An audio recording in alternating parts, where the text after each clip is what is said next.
Itinaglabas nga East Asia and Southeast Asia Powerlifting and Bench Press Championship idi March 26 to 30, 2026 na ideklara nga overall champion iti Pilipinas.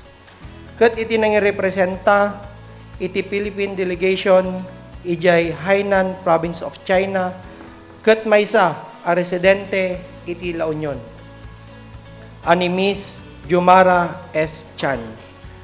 Nasungkit ni Miss Chan iti 3 a gold medal ken maysa a bronze medal ket nagbalin nga overall champion iti Women's Master 1 Division under 69 kilo weight class.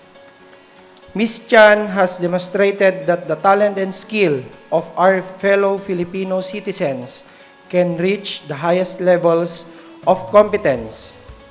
As a proud resident of La Union, her achievement carries even greater significance, highlighting the province as a source of world-class talent and exemplifying the strength and potential of its people.